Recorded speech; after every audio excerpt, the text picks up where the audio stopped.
Hello everyone, I'm Connie / Izzy. I use they, it, I, fizz, and fluff pronouns. My gender identity is under the non-binary umbrella. My sexuality is queer, but because I believe other labels don't fit me as well. But I am also objectum. Now, what does that mean? Well, I'm glad you asked. Let's jump right into it.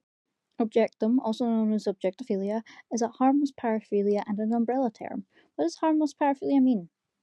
Harmless? The dictionary defines this as objective 1, safe, 2, unoffensive, or another one is harmless, unable or unlikely to cause harm. Now here comes the complicated bit. Time for me to yap forever. Paraphilia. The term paraphilia was coined by Friedrich Simon Krauss, a Croatian Austrian Jewish ethnographist from the Greek para, beside, and philia, friendship, love, and the meaning similar to the modern love for something besides the normal. He coined it in his review of a work of Dr. Hi, Editor Connie here. Just wanted to remind everybody that I am dyslexic. Okay, bye, enjoy. Dr. Ian Bloch. The review was titled Psychopathia Sexualis and published in. Hey, it's Editor me again.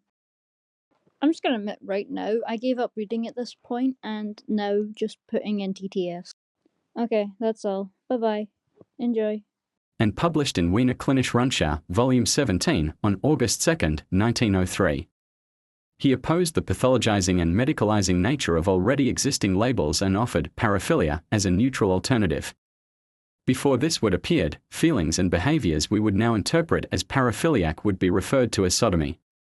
This term, nowadays most known as an outdated and offensive name for homosexuality, used to denote a whole range of sexual desires and acts that could not result in procreation or one. Homosexuality has a long story of being grouped together with other non-normative sexualities.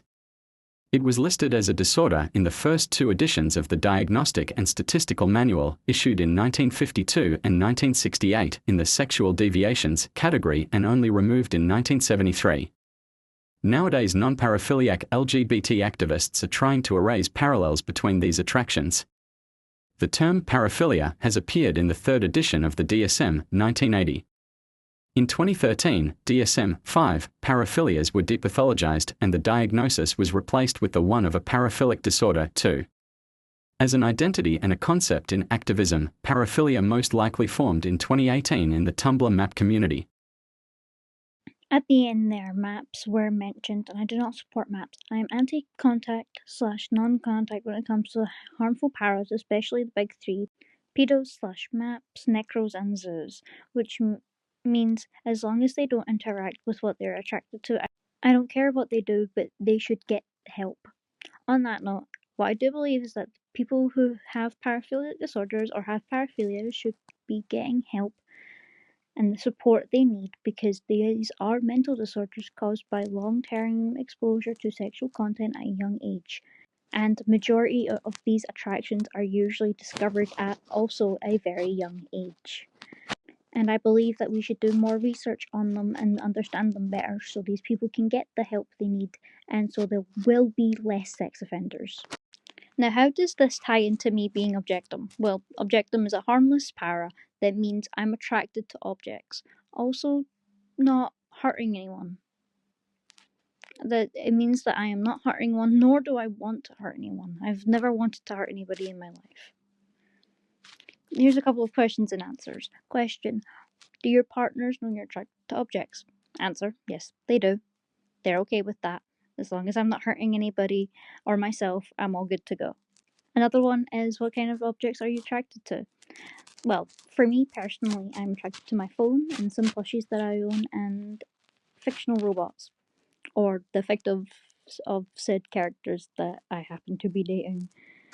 Objectum doesn't mean that you are just sexually or romantically attracted to objects. It can be familial, it can be queer platonic, and it can be sensual, it can be aesthetic, it can be so many more types of attraction than just romantic or sexual. But majority of the time, it will be, for most people, romantic or sexual or platonic. For me personally, it is queer platonic and familial. That's how I experience my objectum and my objectophilia attraction. But please remember that everybody's experience is different. So I may not be the same as somebody else who also is objectum or has objectophilia. Now, on to the last question. What do you mean objectum is an umbrella term? That's a little bit complicated, and it would be better if I just show you. This is what I mean by show you. Now, under objectum, there are so many paraphilias and so many fetishes, kinks, etc. that go under objectum. Yeah, there's a lot. And it goes from all the way to A to X. But that's all, guys. I hope that this cleared up some things about objectum, and I hope you all have a lovely day. Happy Pride, and I will see you all next time. Bye bye.